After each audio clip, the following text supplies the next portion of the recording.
समंदर में उफान, सैलाब से सावधान। गुजरात में बारिश से त्राहिमाम है। समंदर उफान पर है तो वहीं शहरों में बारिश के पानी ने समंदर जैसा मंजर ला खड़ा किया है। गुजरात के बांध मूसलाधार बारिश से ओवरफ्लो होने की कगार पर हैं, जिससे गांव में पानी अब भरने लगा है। गुजरात के तमाम हिस्सों में पानी के प्रवाह की तस्वीरें सामने आई हैं। एक एक कर हम आपको दिखाएंगे, लेकिन पहले द्वारका से ये रिपोर्ट देखिए।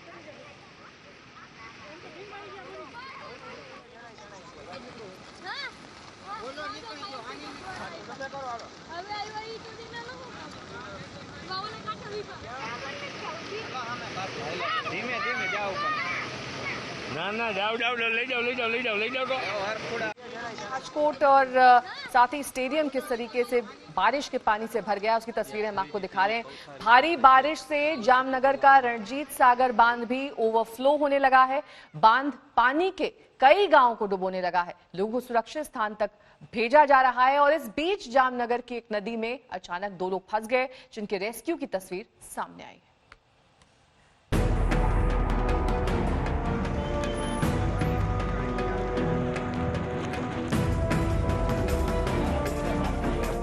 गुजरात में मूसलाधार बारिश हुई। पानी से लबालब बांधों ने अपना रौद्र रूप दिखाना शुरू कर दिया। ये जामनगर का रणजीत सागर डैम है। बारिश से डैम लबालब भर चुका है। डैम का पानी ओवरफ्लो होने लगा है, जिससे आसपास के इलाकों में बाढ़ जैसी स्थिति पैदा हो गई है।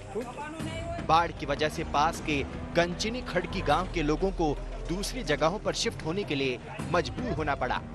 लेकिन इन लोगों को देखिए, ये लोग पानी में फंसे हुए हैं। कमर से भी ऊपर तक पानी बह रहा है। पानी से निकलकर कहां जाएं, ये किसी को समझ नहीं आ रहा। एक तरफ कोरोना का खतरा और दूसरी तरफ प्रचंड पानी का प्रकोप। जामनगर के इन लोगों का मेघराज मानो इम्तिहान ले रहे हों। अब जामनगर की दूसरी तस्वीर देखिए। बारिश से शहर में पानी भर गया है। गाड़ियां पानी में डूब गई हैं। कब पानी निकलेगा ये कहना मुश्किल है, क्योंकि मौसम विभाग के मुताबिक अभी तेज बारिश का खतरा बरकरार है। अब जामनगर की दूसरी तस्वीर देखिए। जामनगर के नाथूवाडला गांव में उंद नदी में 2 लोग फंस गए थे। जैसे ही पानी में लोगों के फंसने की खबर मिली, स्थानीय प्रशासन ने एनडीआरएफ को इसकी खबर दी। नाव के साथ फौरन एनडीआरएफ का दस्ता रेस्क्यू ऑपरेशन के लिए पहुंचा। काफी मशक्कत के बाद एनडीआरएफ ने इन दोनों को सुरक्षित बचा लिया।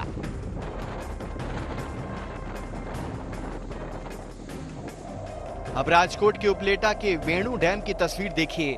भारी बारिश के बाद बांध के 15 दरवाजे 8 फीट खोल दिए गए। इससे लालपरी तालाब पानी से लबालब भर गया है।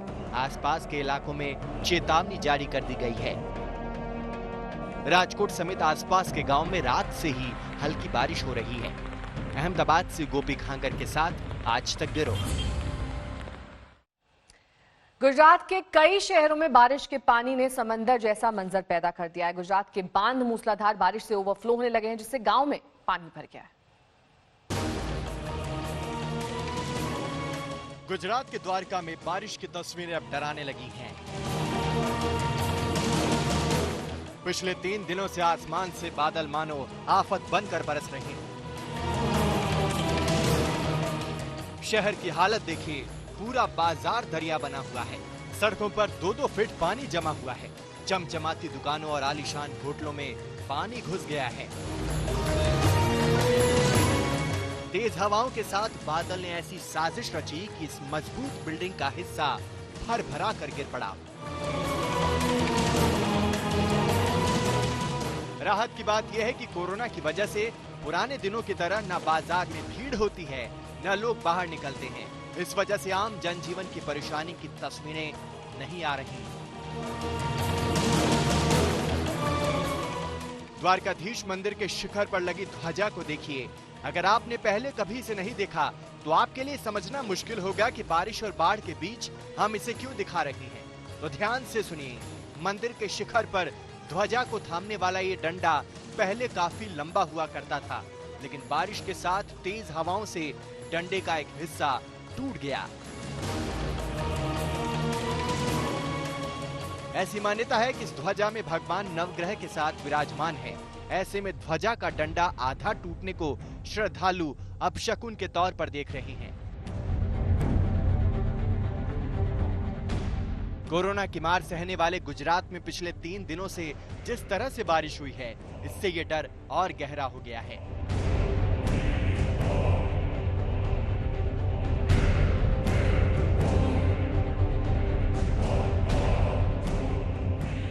रविवार को हुई मूसलाधार बारिश की तस्वीर देखिए।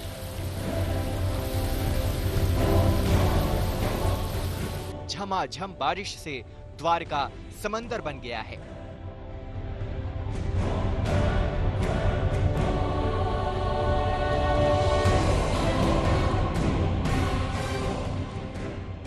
दूर दूर तक देखिए अथाह पानी। इस तस्वीर को देखकर कौन कहेगा ये किसी इंसानी बस्ती की तस्वीर है। यहाँ सिर्फ पानी का साम्राज्य नजर आ रहा है। द्वारका के खंभालिया की एक सोसाइटी की तस्वीर देखिए। सोसाइटी के कैंपस में इतना पानी भर गया कि भीतर खड़ी कारें आधी डूब गईं।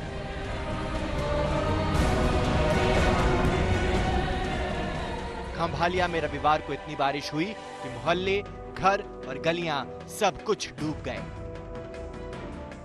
पानी की तेज रफ्तार ने शख्स को देखिए, पांव लड़खड़ाए तो दूसरे ने सहारा दिया, लेकिन उसके लिए भी ठीक से खड़े रहना मुश्किल हो गया। किसी तरह दोनों एक दूसरे का सहारा देकर पानी के प्रहार से खुद को बचाने में कामयाब रहे।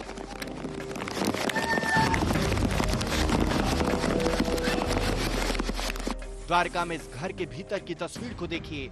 घर में 2 से 3 फीट तक पानी भरा हुआ है। बेड आधा डूबा नजर आ रहा है। कोरोना से जूझ रहे गुजरात के कई शहरों में आफत की तरह बारिश बरस रही है, लेकिन मौसम विभाग के मुताबिक ये संकट अभी जारी रहने वाला है। अहमदाबाद से गोपी खांगर के साथ आज तक ब्यूरो। गुजरात में बारिश ने तबाही मचा रखी है। वैसे तो मॉनसून की शुरुआत से ही यहां अच्छी खासी बारिश हो रही थी, लेकिन हाल ही के कुछ दिनों में बादलों ने कहर ही ढा दिया है। जूनागढ़ और राजकोट से बाढ़ की तबाही की जो तस्वीरें सामने आई हैं, वो हैरान करती है।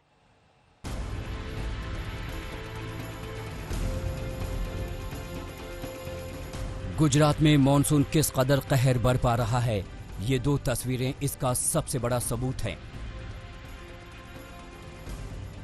जूनागढ़ में एक पुल पानी की मार से मलबे का ढेर बन गया, तो राजकोट में एक क्रिकेट स्टेडियम स्विमिंग पूल में तब्दील हो गया। जूनागढ़ के इस पुल की हालत ऐसी हो गई है जैसे कोई टूटा खिलौना। नदी के दोनों तरफ पुल 2 हिस्सों में बंट गया है। दोनों ओर का ढांचा पानी में टेक लगा चुका है और बीच के हिस्से ने तो पूरी जल समाधि ले ली। ये नतीजा है बारिश और बाढ़ की मार का। सबली नदी के ऊपर बना ये पुल 2 गांवों को जोड़ता था, इलाके के लोगों की आवाजाही का अहम जरिया था। लेकिन करीब 30 साल पुराने इस पुल की कई सालों से मरम्मत नहीं हुई थी। ग्रामीणों के कई बार मांग करने के बावजूद प्रशासन हाथ पर हाथ रखे बैठा रहा। नतीजा ये हुआ।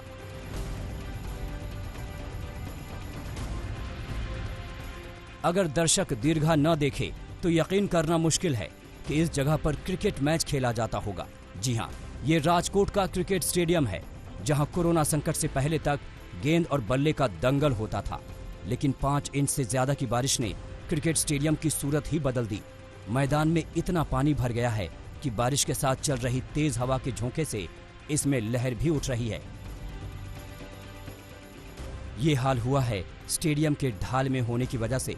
शहर के बाकी हिस्सों में भरा पानी भी इसी की ओर दौड़ने लगा और क्रिकेट का मैदान तरण-ताल बन गया। आज तक ब्यूरो। जिस तरह की तस्वीरें सामने आ रही हैं, उससे यही लग रहा है कि गुजरात के हालात जल्द नहीं सुधरने वाले। मौसम विभाग ने भी 2 दिन तक प्रदेश में भारी बारिश का अलर्ट जारी किया है। अभी कुछ जगहों पर 6 इंच तक बरसात हो चुकी है। इससे भी ज्यादा बारिश की सूरत में अनुमान लगाया जा रहा है। क्या मंजर है वहां पर, ये कह पाना मुश्किल है।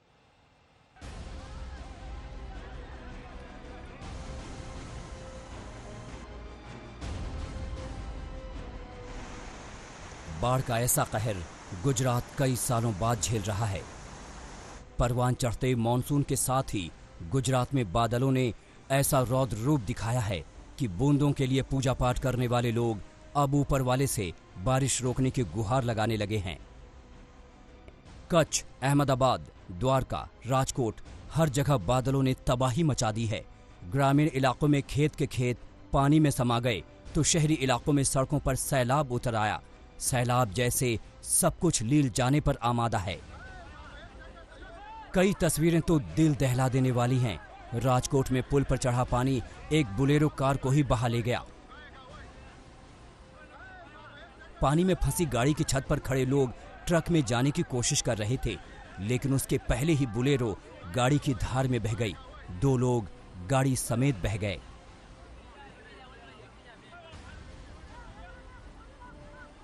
मॉनसूनी मौसम में बिहार और यूपी में कहर मचाने वाली आसमानी बिजली ने गुजरात का भी रुख कर लिया है। कच्छ में एक पवन चक्की बिजली का पहला शिकार बनी। आग लगने के बाद ये भयानक मंजर स्थानीय लोगों ने मोबाइल कैमरे में कैद कर लिया। अमरेली में आई बाढ़ में एक बैल 10 घंटे तक फंसा रहा। बैल को ढूंढते हुए पहुंचे लोगों ने काफी मशक्कत के बाद उसकी जान बचा ही ली। गुजरात में आने वाले दिनों में आफत कम नहीं होती दिख रही है। मौसम विभाग के मुताबिक गुजरात पर 2 चक्रवाती सिस्टम मंडरा रहे हैं, जिसमें से एक सौराष्ट्र की ओर और दूसरा दक्षिण गुजरात की ओर। चक्रवाती हवाओं के चलते अगले 2 दिन राज्य में भारी बारिश का अनुमान। द्वारका, भावनगर, जामनगर, पोरबंदर, गिर सोमनाथ में अलर्ट। आज भी हम एक्सपेक्ट करेंगे कि मेनली सौराष्ट्र में जो coastal areas of Saurashtra like your, जैसे मान लीजिए Amreli, then your Gir Somnath, Junagadh, Diu, Porbandar, Dwarka, then Jamnagar, Morbi, Kutch, ये सब एरिया में एक आधा जगह में एक्सट्रीमली हेवी भी हो जाएगा। पिछले 2 दिनों में गुजरात के कई इलाकों में 48 सेंटीमीटर से लेकर 6 इंच तक बरसात हो चुकी है, जिसका नतीजा मौजूदा हालात हैं। चक्रवाती हवाओं की वजह से ये पानी की आफत न जाने क्या शक्ल अख्तियार करेगी। आज तक ब्यूरो। देश भर में कुदरत अपना कहर दिखा रही है। लगातार हो रही मूसलाधार बारिश की वजह से नदियों का जल स्तर बढ़ चुका है। गांव के गांव जलमग्न हो रहे हैं। नदियों पर बने पुल या तो बह गए हैं या फिर नदी के पानी में डूब गए हैं। सैलाब अपने साथ सब कुछ बहा ले जाने के लिए बेताब दिखाई दे रहा है।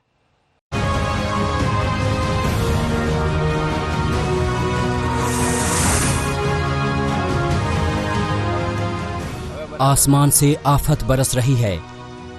नदियां उफान पर हैं और जिंदगी हलकान है। पहाड़ से लेकर मैदान तक हर तरफ बस पानी ही पानी।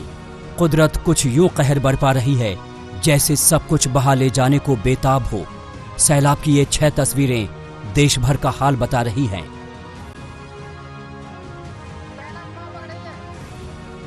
ये तस्वीर बिजनौर की है, जहां हरिद्वार मार्ग पर एक पिकअप वैन नदी के तेज बहाव में फंस गई और बहने लगी। नदी का पानी इतनी तेजी से बह रहा था कि देखते ही देखते वैन को करीब 100 मीटर तक बहा ले गया। पति पत्नी का शोर सुनकर मौके पर पहुंचे पुलिसकर्मियों ने रस्सा डालकर किसी तरह दोनों की जान बचाई। रायबरेली में तो मानसून की पहली ही बारिश मुसीबत बन गई। सड़कें तालाब हो गई हैं और जिला अस्पताल तक पहुंचना मुश्किल हो गया है। ये तस्वीर सवाई माधोपुर के एक अंडरपास की है, जहां बारिश की वजह से भरे पानी में एक वैन डूबती चली गई। वैन चालक ने पानी में कूदकर अपनी जान बचाई। मध्य प्रदेश की चोरल नदी ने विकराल रूप धारण कर रखा है और पानी सारी सीमाएं तोड़कर बह रहा है। उत्तराखंड के पिथौरागढ़ में भी कुदरत जमकर कहर बरपा रही है। मुनस्यारी तहसील में मानसून की बारिश नदी पर बने लकड़ी के पुल को अपने साथ बहा ले गई। पुल टूटने से 6 गांव का संपर्क टूट गया है। ऐसे में लोग लोहे की सीढ़ी के सहारे उफनती नदी को पार कर रहे हैं। ऊना में रावल नदी उफान पर है और सैलाब कई गांवों को जोड़ने वाले ब्रिजों को बहा ले गया है। सनखड़ा और दुधाला गांव के बीच बने पुल के ऊपर से नदी का पानी बह रहा है और लोग जान जोखिम में डालकर नदी पार कर रहे हैं। बिहार में भी आसमान से मूसलाधार आफत की बरसात हो रही है। सीतामढ़ी जिले में बागमती नदी उफान पर है और आसपास के तमाम गांव जलमग्न हो गए हैं। खेतों में पानी भरने से किसान बेहाल हैं, लेकिन अब तक प्रशासन हरकत में नहीं आया है। मौसम विभाग की भविष्यवाणी पर यकीन करें तो फिलहाल इस आफत से राहत के आसार नजर नहीं आ रहे हैं। सवाई माधोपुर से सुनील जोशी, खरगोन से उमेश रेवलिया और बिजनौर से संजीव शर्मा के साथ आज तक ब्यूरो।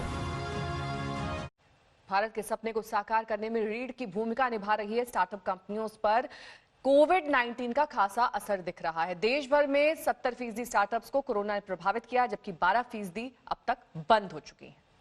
हम एक सशक्त और आत्मनिर्भर भारत बनाएंगे, बना करके ही रहेंगे। आत्मनिर्भर भारत के लिए सपने को साकार करने में रीढ़ की भूमिका निभा रही थी स्टार्टअप कंपनियां, लेकिन कोविड-19 के प्रहार ने स्टार्टअप कंपनियों को बेदम कर दिया है।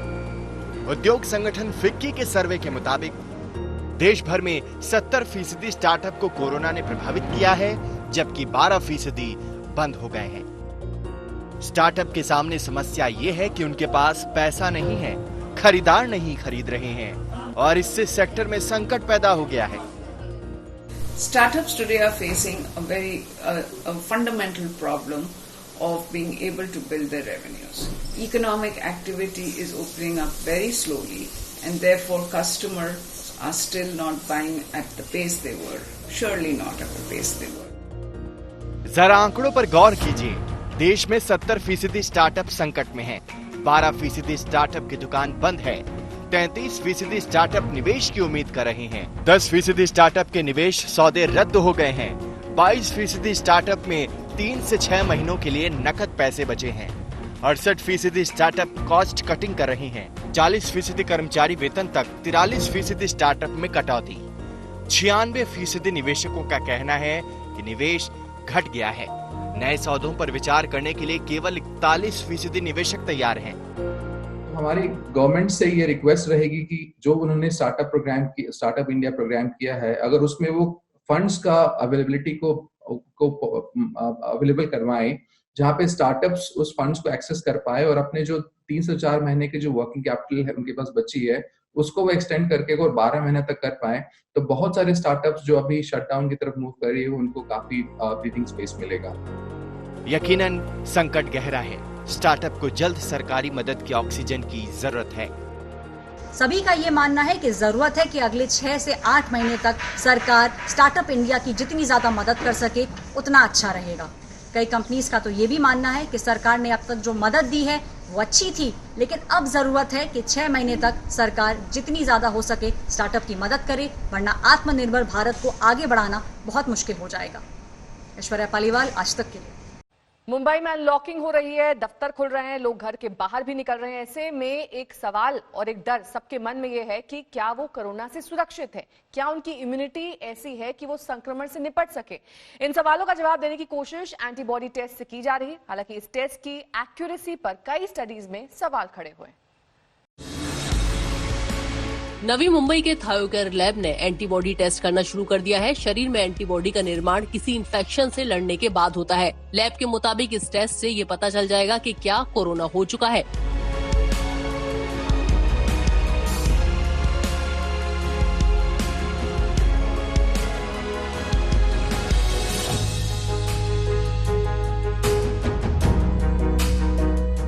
कोविड एंटीबॉडी टेस्ट डायग्नोसिस के लिए नहीं है, ठीक है। डायग्नोसिस के लिए कोविड RT-PCR किया जाता है। एंटीबॉडी सिर्फ सीरो प्रिवेलेंस के लिए है, ये जानने के लिए कि कितने लोगों को इन्फेक्शन हो चुका है और उसके बाद रिकवरी कितनी है। तो किसी को जब इन्फेक्शन होता है तो एंटीबॉडी नाम की एक चीज़ प्रोड्यूस होती है बॉडी में, वो अराउंड 14 से 15 दिन में अपीयर होना चालू होता है जिन लोगों में कोविड इन्फेक्शन हो चुका है। तो this is basically antibody testing. थायोलैब के पास इस टेस्ट को करने की ICMR से अनुमति है, पर ये बस नॉलेज के लिए है कि एंटीबॉडी प्रोड्यूस कर पा रही है अपनी बॉडी। तो अगर कोमॉर्बिडिटीज है, फॉर एग्जांपल डायबिटीज है किसी को या हाइपरटेंशन है, तो उन लोगों के लिए ये ज़्यादा बेहतर है, ताकि बिकॉज ऐसे बोला गया है कि कोमॉर्बिडिटीज जब होती है तो इम्यून स्टेटस कम होता है। तो ये करके समझ सकते हैं कि आपकी बॉडी भी प्रोड्यूस कर पा रही है। इस टेस्ट को कराने में 600 रुपए का खर्च आएगा और नतीजे 24 घंटे के अंदर ईमेल कर दिए जाएंगे। हालांकि कई स्टडीज ने कोरोना को लेकर एंटीबॉडी टेस्ट के खरेपन पर सवाल उठाए हैं। कोविड एंटीबॉडी टेस्ट क्या होता है ये तो आपने जान लिया, लेकिन सच बात तो यह भी है कि कोविड-19 केसेस का आंकड़ा कम होने का नाम नहीं ले रहा है, यानी खतरा अभी भी बरकरार है। अब आपको सेफ्टी प्रिकॉशंस हर रोज लेने हैं, ये तो जाहिर सी बात है, लेकिन याद रखिए इस वायरस से आप कैसे लड़ेंगे, कितना लड़ेंगे, ये बाय एंड लार्ज आपकी बिल्ट इन इम्यूनिटी पर निर्भर करेगा। कैमरा पर्सन प्रकाश मोरदरा के साथ पंकज उपाध्याय, नवी मुंबई, आज तक। मुंबई से 80 किलोमीटर दूर स्थित महाराष्ट्र का पेड़ इलाका गणपति की मूर्तियां बनाने के लिए मशहूर है। यहां से प्रतिमाएं अमेरिका, इंग्लैंड तक जाती हैं। पर इस साल लॉकडाउन के चलते मूर्तिकारों के बिजनेस पर काफी ज्यादा असर पड़ा है। पेड़ के मूर्तिकार बड़े आर्थिक संकट का सामना कर रहे हैं।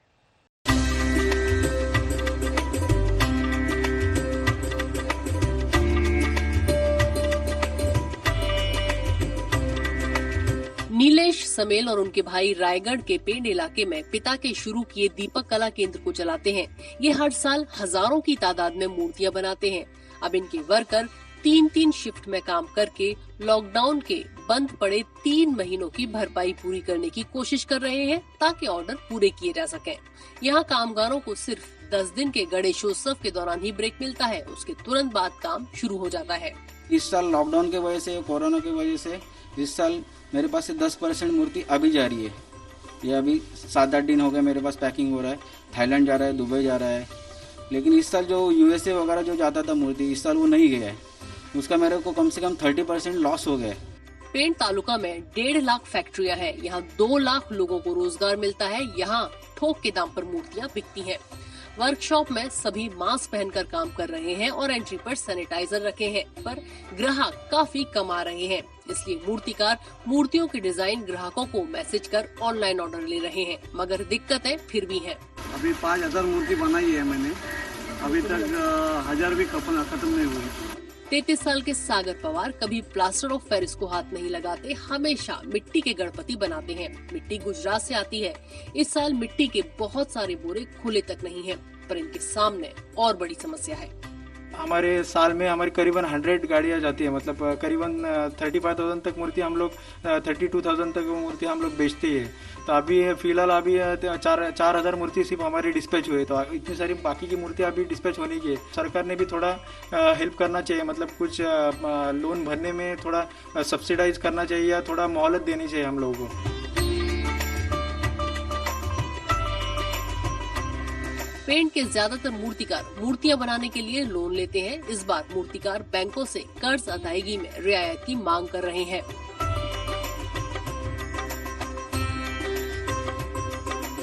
गणपति सीजन के बाद ऐसा होगा कि 50% 60% अगर लोन हम नहीं दे पा रहे हैं तो फिर बैंक को कुछ कहना तो पड़ेगा कि अभी नहीं भर रहे, बाद में भरेंगे, क्योंकि ये जेन्युइन कारण है। हमारे गणपति आप देख सकते हो फैक्ट्री में जिनके ऊपर हमने पैसे लगाए हैं, और गवर्नमेंट अगर हेल्प करता है तो बहुत अच्छा है, लेकिन उनकी टेक्निकलिटीज़ रहती है। लेकिन हम तो मांगेंगे जरूर, अगर दे नहीं पाएंगे, ज़्यादा से ज़्यादा कोशिश है कि हमारा बिजनेस हो और हम बैंक को दे पाएंगे।